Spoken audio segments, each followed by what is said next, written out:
صل على محمد وآل محمد.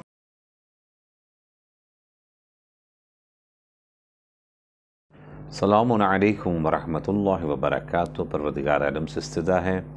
کہ جہاں بھی رہیں خوش رہیں، آباد رہیں، شاد رہیں. پروردگار عالم آپ کو حفظ امان میں رکھے. انشاءاللہ ماہ سفر المظفر شروع ہو چکا ہے، لہٰذا اس کی جو سب سے اہم ترین ایک مناسبت ہے وہ ہے اربعین امام حسین. انشاءاللہ اس کے اوپر بھی آپ کو ہلکی سی روشنی ڈالوں گا، اور اس کے ساتھ ساتھ 3 جو تاریخ ہے سفر المظفر کی، بہت امپورٹنٹ تاریخ ہے کہ 64 ہجری کو خبیث یزید ملعون نے خانہ کعبہ کے اوپر آگ برسایا تھا. اس کے سلسلے میں بھی تھوڑی سی گفتگو کروں گا. اور چونکہ سب سے پہلے ایام محرم گزر چکے ہیں، یعنی کہ ماہ محرم گزر چکے ہیں، اس کے اوپر ایک دائرانہ نظر کہ ہم نے کیا حاصل کیا اور ہم نے کیا علمی طور کے اوپر، ثواب کے طور کے اوپر وغیرہ وغیرہ، اس کے اوپر انشاءاللہ. اور پھر جو آج کی جو ایٹماسفیئر چل رہے ہیں، تھوڑی سی روشنی اس کے اوپر بھی انشاءاللہ ڈالیں گے. تو آئیں سب سے پہلے محرم الحرام. محرم الحرام جو ایک امپورٹنٹ ترین مہینہ ہے شیعیان حیدر کرار کے لیے، کہ چونکہ دنیا میں کسی بھی قوم کو یہ عظیم ترین نعمت نہیں ملی ہے کہ جس میں ہم 2 مہینہ 8 دن علوم آل محمد کو، قرآن مجید کو، فضائل اہل بیت کو، معرفت اہل بیت کو حاصل کرتے ہیں منبر امام حسین سے. اور وہ علماء کرام ذوی الاحترام، اسی طریقے سے ذاکرین کہ جو ماشاءاللہ سے اہل علم ہیں، میں ان کے طرف اشارہ دے رہا ہوں. تو وہ محنت کرتے ہیں سال بھر تک، افزان و ادب طے کرتے ہیں. اور جنہوں نے مدرسے سے علم حاصل کیا اور صحیح طور کے اوپر وہ عالم ہیں یا صحیح طور کے اوپر وہ ذاکر ہیں، اگر ہم نے صحیح طور کے اوپر اپنے ڈاکٹر کو نہیں دکھایا، الٹے سیدھے ڈاکٹر کو دکھایا، تو ہمارے جسم کو وہ برباد کر دے گا. آپریشن تھیٹر میں اگر کوئی ایسا شخص آ گیا کہ جو مکمل طریقے سے نابلد تھا آپریشن کرنا، اس نے علم حاصل ہی نہیں کیا تھا، بس صرف کاٹنا پیٹنا جان گیا تھا، تو پھر جو وہ کاٹے گا پیٹے گا تو پھر وہ پورے جسم کو برباد کرے گا، وہ انسان کو مار دے گا. تو اگر کوئی ان پڑھ انسان اگر آپریشن تھیٹر میں پہنچ جائے جس نے اس کا علم حاصل نہیں کیا تھا، تو وہ جسم کو ختم کر دیتا ہے. اسی طریقے سے وہ لوگ جنہوں نے اس لائن سے بالکل ہی کوئی بھی مدرسے میں قدم رکھا، نہ کسی بھی اعتبار سے جناب علم حاصل کیا کسی استاد کے سامنے، تو پھر معاملہ بہت ڈینجر ہو جاتا ہے. پوری قوم کا جتنے بھی لوگ بیٹھ رہے ہیں، 100 آدمی بیٹھ رہے ہیں، 100 گھنٹہ، 1000 میں 1000 گھنٹہ، یہ سب کچھ پانی میں چلا جاتا ہے اگر صحیح طور کے اوپر ہمارے پاس عالم یا خطیب ممبر پر نہ ہو. اس کے ذمہ دار وہ لوگ بھی ہوتے ہیں کہ جو بیٹھلواتے ہیں، اب وہ رشتہ داری کے اعتبار سے ہو یا سورس کے اعتبار سے ہو، اس کے ذمہ دار وہ افراد ہوتے ہیں. تو اب ہمارا آپ کا فریضہ یہ ہے کہ اس کے اوپر ہم بہت حساس طریقے سے قدم رکھیں، پہلی بات. دوسری بات یہ کہ اب ماہ محرم الحرام جو 1 مہینہ گزر گیا ہے، ہمیں اپنا احتساب کرنا پڑے گا کہ یہ بتائیے، یہ ہم کو دیکھنا پڑے گا کہ ہم نے کتنے علوم حاصل کیے، کتنی معرفت حاصل کی، کتنے ہم قرآن مجید سے قریب ہوئے، کتنے ہم مولا علی سے، امام حسین سے قریب ہوئے. ان کی معرفت ماشاءاللہ سے، جناب زہرا کی معرفت، جناب زینب، جناب عباس کی معرفت، شہداء کربلا کی معرفت ہمیں کتنی سمجھ میں آئی، کربلا ہمیں کتنی سمجھ میں آئی. تو یہ ہمیں سمجھنا بہت ضروری ہے. یہ 1 مہینہ جو ہمارا ہے، یہ اس میں ہم چارج ہوتے ہیں پورے سال بھر کے لیے. تو اس لیے ہمیں ضروری ہے کہ ہم ایک مرتبہ اپنا احتساب کریں کہ ہم نے کیا کیا حاصل کیا، نمبر 1. اور نمبر 2، اس کے بعد آپ کی خدمت میں عرض کریں کہ اس کو اپنے پریکٹیکلی طور کے اوپر ہم اپنے جسم کے اندر میں جب حاصل کر چکے ہیں، ذہن میں ہمارا آ چکا ہے، اور ہم نے اس کو اپنی ایک پرسنل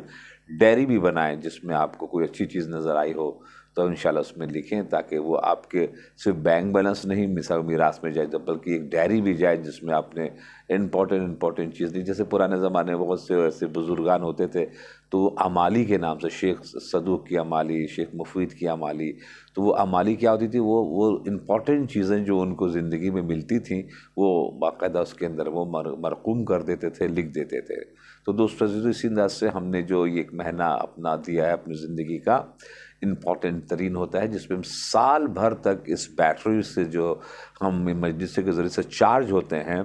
پھر جب یہ لائٹ چلی جاتی ہے 9 ربیع الاول کے بعد، تو پھر ہم وہ بیٹری ہماری خود بخود روشن ہو جاتی ہے، کہ جس کو ہم نے 2 مہینے 8 دن میں جناب چارج کیا تھا۔ تو اٹس ویری امپورٹنٹ کہ ہم اس کے سلسلے میں بہت زیادہ جناب انشاءاللہ توجہ دیں۔ جیسے مثال تو ہم یورپ وغیرہ جاتے ہیں وغیرہ وغیرہ جو ہے اس ویسٹرن کنٹری میں، تو وہاں باقاعدہ پہلے سے عشرہ لینے وعدہ ہونے کے بعد وہ موضوع دیتے ہیں، باقاعدہ بولتے ہیں اس کے اوپر آپ کام کریں، اور اس کے اوپر مثال کے طور پر آپ کو، میں اس لنڈن جا رہا تھا تو باقاعدہ مجھے بولا کہ اب ان لوگ کو ایتھسٹ کیا چیز ہے، دہریہ کیا چیز ہے،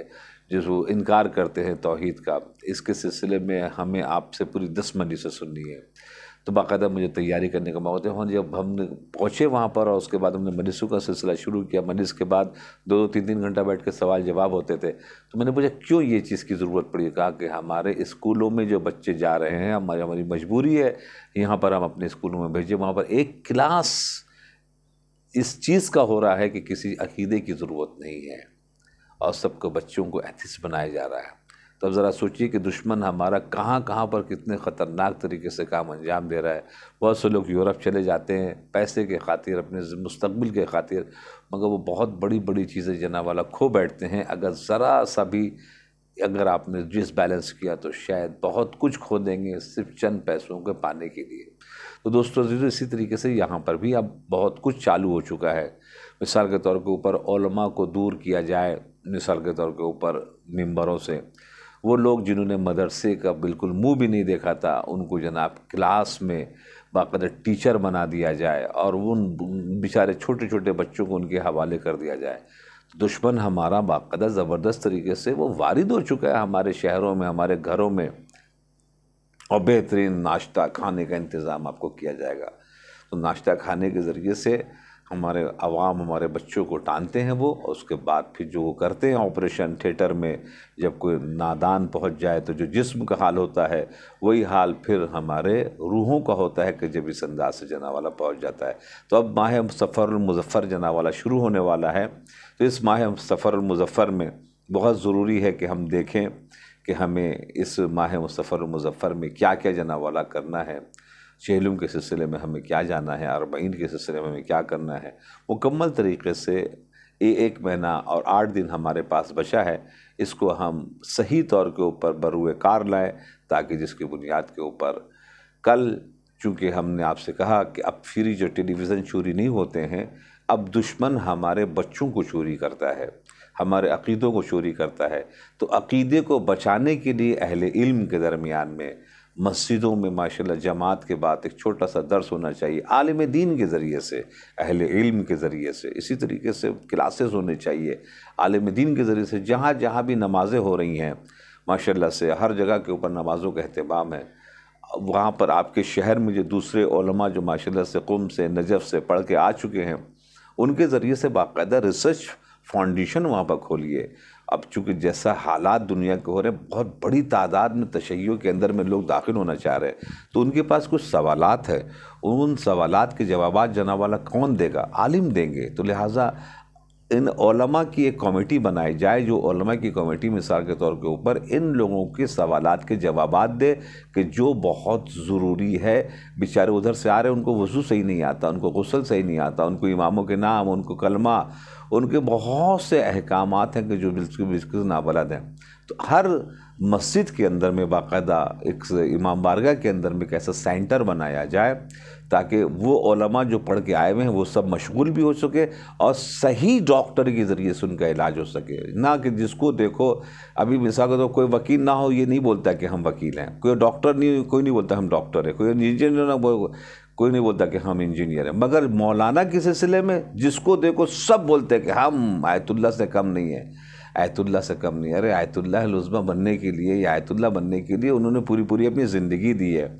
تو اس لیے بہرکیف جو علماء تشریف لائے ہوئے ہیں اس وقت ان کو بھی باقاعدہ جو ہے ایک سسٹم کے اوپر لے کر آئیے، اور لانے کے بعد یہ ریسرچ سینٹر کھولیے، سورہ الحمد کے اوپر تحقیق ہو، سورہ قل هو اللہ کے اوپر تحقیق ہو، نہج البلاغہ کے چھوٹے چھوٹے کلمات کے سارے اس کے اوپر جناب والا تحقیق ہو۔ ان تحقیقوں کا سلسلہ جب آپ رکھیے گا تو خود بخود وہ علماء بھی جناب مشغول ہو جائیں گے، اور پھر ہمارے بچے بھی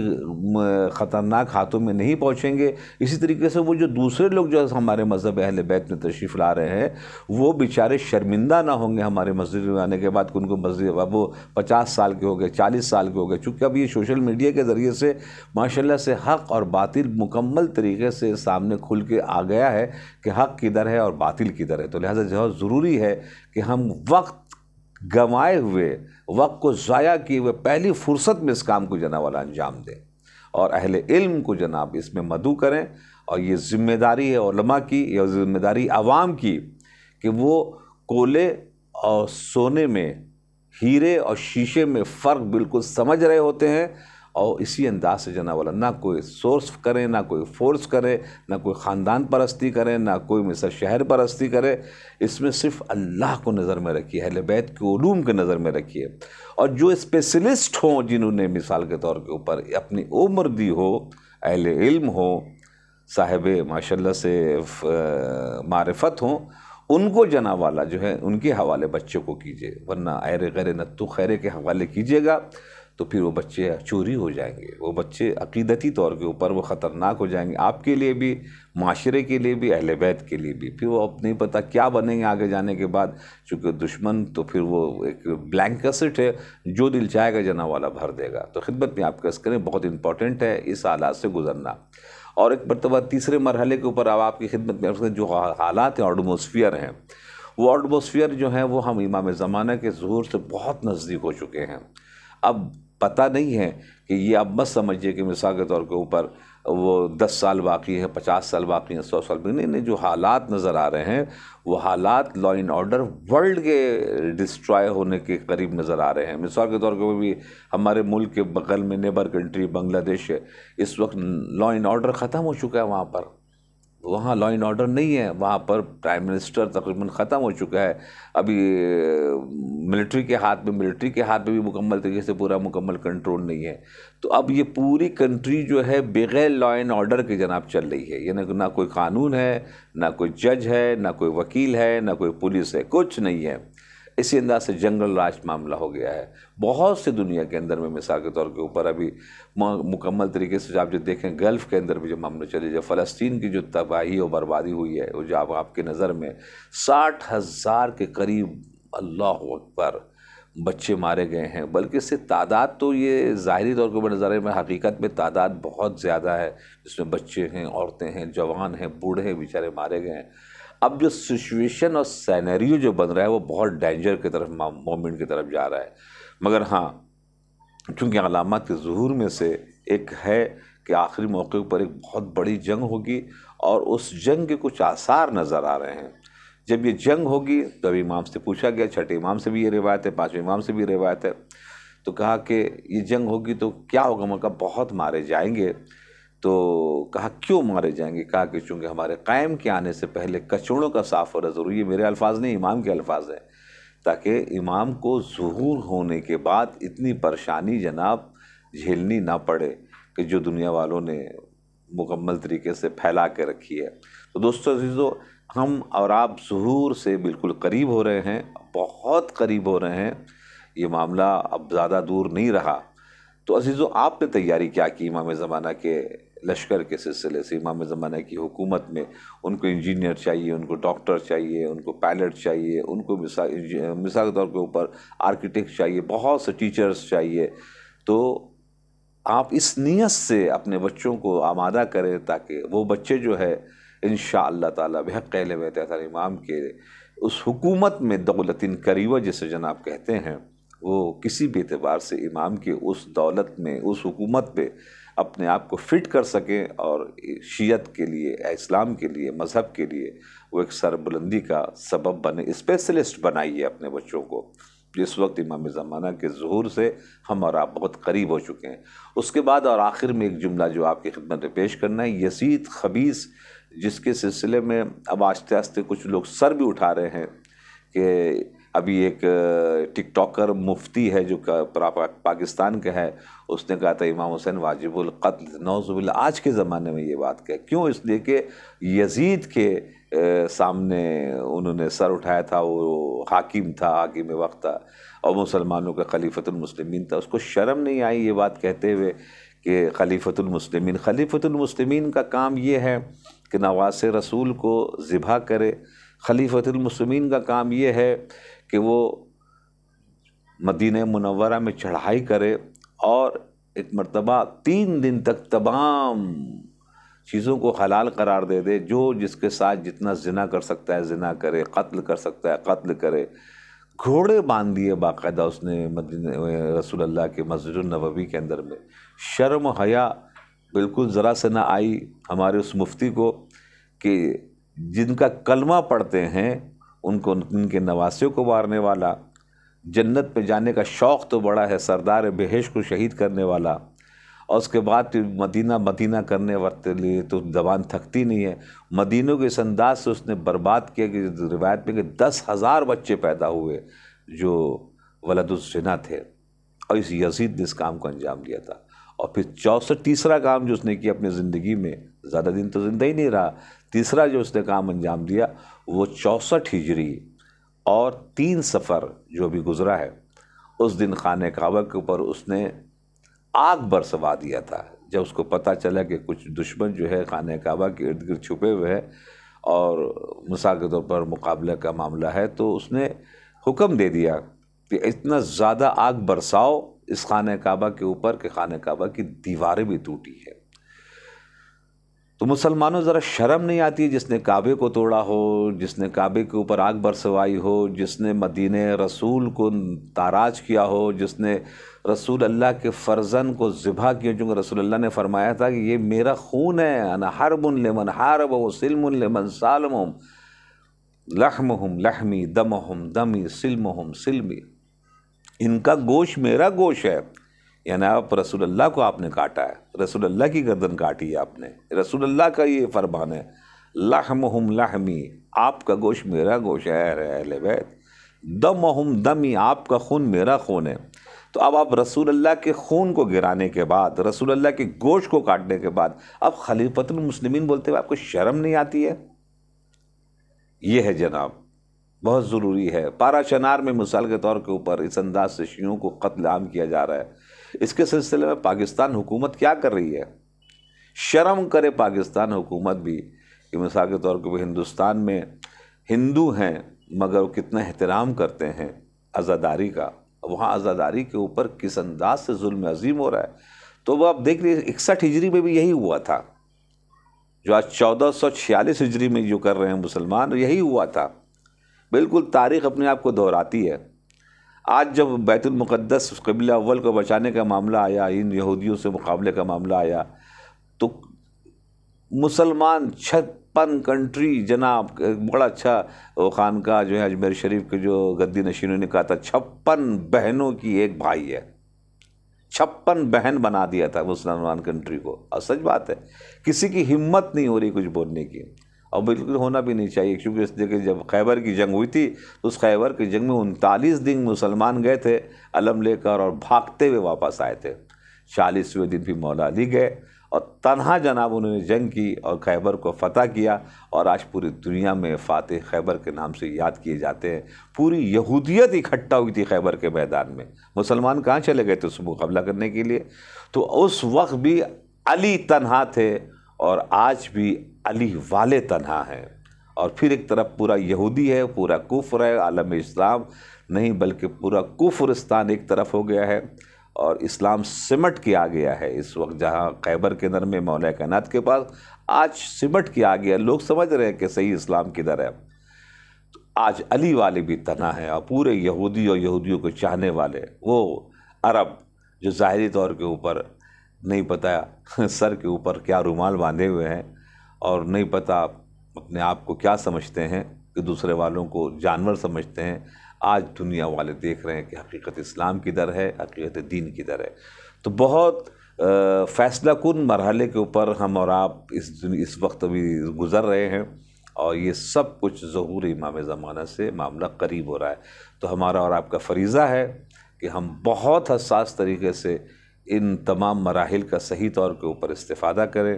اور انشاءاللہ امام زمانہ کے لیے دعا بھی کریں، ان کی سلامتی کے لیے دعا کریں، اور اپنے آپ کو لشکر امام میں اور حکومت امام میں فٹ ہونے کے لیے